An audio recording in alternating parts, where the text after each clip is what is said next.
After my husband promised me an enchanting New Year's getaway, he steered us instead into the heart of his venomous family's territory, sparking a tempest of conflict. I, a 44-year-old woman, and my 42-year-old husband, partners for 16 long years, share our world with our vivacious 13-year-old twin daughters. Though our marriage had its quiet joys, the sour taste of his parents' influence always lurked in the background. For nearly 7 years now, we've lived with the unspoken truce that I'd never exchange harsh words with my in-laws, both in their early 60s, even as silence spoke volumes.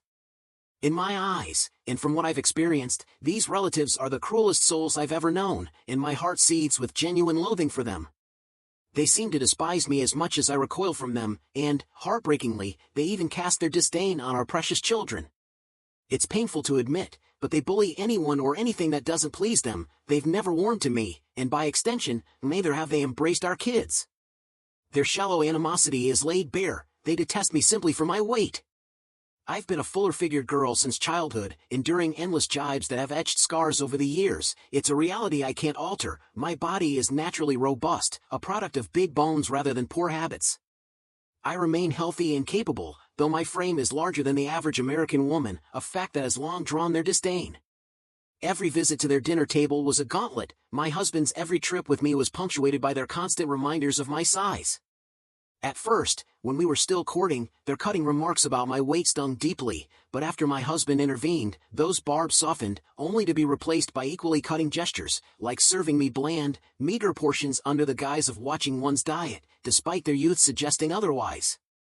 Their thinly veiled attempt to remind me of my perceived flaws was as predictable as it was painful. And it wasn't just my appearance, they found every aspect of me objectionable. They sneered at my roots, noting that my family's humble cattle farm in Minnesota was a far cry from their own urbane success and thriving business.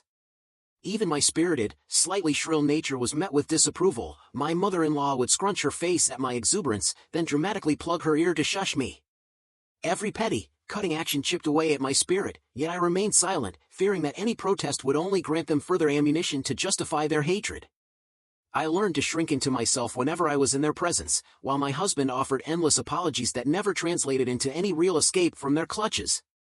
Then, after our wedding, their disdain for me only deepened. Their insults, once subtle, evolved into brazen mockery, dormant briefly during my pregnancy, only to resume with renewed cruelty after our daughter's arrival. My girls, like me, were built with a sturdier frame. As infants, their chubby cheeks masked the truth, but as they grew, it became unmistakable that they had inherited my body type. I accepted this as a family legacy, one I had anticipated, along with my husband's quiet tolerance. Yet somehow, his parents were taken aback when our daughters defied their narrow vision of delicate, slender grandchildren. During my pregnancy, they had already taken cruel pleasure in ridiculing my size, ostensibly because I was carrying twice as many children as usual. Immediately after our daughters were born, they pounced on me with demands to shed the pregnancy weight, bombarding me with unsolicited and undoubtedly ineffective tips. Then, in a shocking twist, a couple of years later they turned their cruelty toward the children, scaring them with dire warnings that unchecked eating would turn them into fat monsters, coercing them into food refusal. They even tried to stifle my daughter's natural laughter, glaring whenever a giggle or shriek of joy dared to break free, as if silencing delight were a virtue. After years of enduring this relentless torment, I reached my breaking point. I confronted my husband with an ultimatum: sever ties with his poisonous parents, or I would walk away with the kids. This was not the nurturing environment I wanted for them. Until then, every time I raised the issue, he'd solemnly promised to mend things with his family, yet nothing ever changed, leaving me with no choice but to demand a decisive stand. That's when he finally faced his parents head-on, a confrontation so vicious it silenced their voices forever, and for the past 7 years, we've treated them as though they never existed, a blessing for our children as well. Then, on New Year's Eve, just 3 days ago, my husband excitedly declared he had a surprise destination in store, a great new place he insisted remained under wraps. We donned our best clothes and set off in the evening, hearts buoyant with the promise of a novel culinary adventure, only for me to soon notice that the winding road we took led us straight to his old stomping ground. Though 7 years had passed and we had moved several times, the neighborhood's familiar outlines struck me like a jolt of electricity. I urgently demanded that he pull over, and he complied, likely sensing that I had pieced together his deception. We slipped from the car quietly, shielding the children from overhearing our heated exchange, and then I unleashed my fury upon him for manipulating us into revisiting his toxic past. He tried to justify his actions by explaining that his parents had recently reached out to apologize for their prior cruelty, and that his mother's newly diagnosed stage 3 liver cancer had spurred him to make amends before it was too late. His eyes brimmed with tears as he showed me the messages of apology, admitting that if I still didn't want to join him, he would understand. He only wished for me to consider the situation with a clear mind.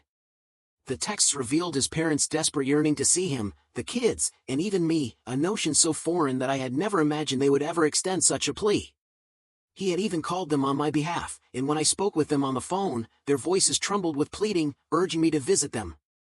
My heart softened under the weight of their desperation, and I reluctantly consented to a one-time reunion, convinced by the promise of genuine contrition. After all, 7 years had passed, and our daughters were older now, so I even asked them in the car if they wished to see their grandparents, explaining honestly that their grandmother was gravely ill, though assuring them we could leave if they preferred. With a few hesitant nods, the girls agreed, and so we resumed our journey, though in hindsight, I now wonder if I should have simply hailed a cab and left them behind. When we finally arrived at my in-laws' house, a gnawing dread overtook me, though my husband beamed with anticipation. He embraced his parents in a tearful reunion before either of them acknowledged our presence. To my astonishment, my mother-in-law bore no trace of illness, as if stage 3 cancer were nothing more than a rumor. She appeared vigorous and unblemished by the supposed months of chemotherapy or the endless hospital visits her diagnosis demanded. Not a strand of hair was lost from her head, a glaring red flag that set my senses on high alert, but I held my tongue, unwilling to launch an accusation in that moment, even as I felt betrayed. My in-laws eventually ushered me and the children inside after their warm, if strange, celebration of their son's return. My heart sank as I noticed that their smiles were not genuine. Instead of the joyous radiance they reserved for their son, they wore smug, almost mocking expressions when addressing me and the grandchildren. I tried to brush off the discomfort as we moved indoors, only to find ourselves relegated to the background as they clustered around their son, leaving my kids and me isolated in a dim corner, desperate to remain unnoticed. For hours, we sat in that silent corner until, around 4 to midnight, they finally drew us into conversation with a sweet announcement: they had a present for my daughters. I almost believed that this time, perhaps, things might finally mend. They presented a square, box-like gift wrapped in careful paper, leaving us guessing its contents. The girls tore into it with eager hands, only for their expressions, and mine, to collapse in dismay when we discovered the horrifying object within, a weighing machine meant for my 13-year-old daughters. I lost control the moment I saw it. My daughters, already burdened with a lifetime of shame from insensitive peers and even teachers, did not deserve such a weapon of humiliation. I erupted in a torrent of screams, the fury and despair boiling over in words I scarcely remember, though my husband later confided that I even cursed them out in front of the children. Thankfully, he too recoiled at the gift, and we stormed out without waiting for any further explanations, his footsteps heavy as he led us back to the car. My anger toward him burned fiercely, even as he apologized repeatedly, insisting he hadn't foreseen such cruelty from his parents. My daughters were visibly shaken, and we were forced to welcome the new year with the bitter taste of conflict still fresh in the car. That day, I spared nothing in my outburst. I unleashed every pent-up hurt, accusing him of never having defended me or the children against his parents' relentless abuse, except, perhaps, one long-ago incident. Yet even now, he had rushed back to them, spurred by fabricated claims of his mother's cancer, a claim that, in truth, seemed dubious. He had deceived me, manipulating us into revisiting this painful chapter while he engaged with his parents as if nothing were wrong, deliberately ignoring our need for genuine support. I charged him with indifference, accusing him of placing his toxic parents above our family, only for him to protest that he had long since cut ties with them over their bullying, a fact he cited to absolve his actions. He insisted he loved his parents just as fiercely as he loved us, and that offering them a second chance was his way of honoring that love, even as he admitted his error in luring us to their doorstep on New Year's Eve. Since that confrontation, our home has echoed with arguments that leave me questioning whether reconciliation is even possible, especially when my own parents echo support for my hurtful claims. We now live under the same roof, trapped in a daily struggle where avoidance is impossible, forcing me to seek an answer amid the chaos. Today, my husband finally spoke to me, a week after New Year's, after the girls spent the night at a friend's, leaving us alone in the silence of our home. I welcomed the chance to talk, expecting a heartfelt apology, yet instead he revealed that his pain still festered over what I'd said in the car. He argued, with a fervor born of old wounds, that he'd never placed his relationship with his parents above his children's emotional well-being, even reminding me that he had severed ties with them 7 years ago because of their cruelty.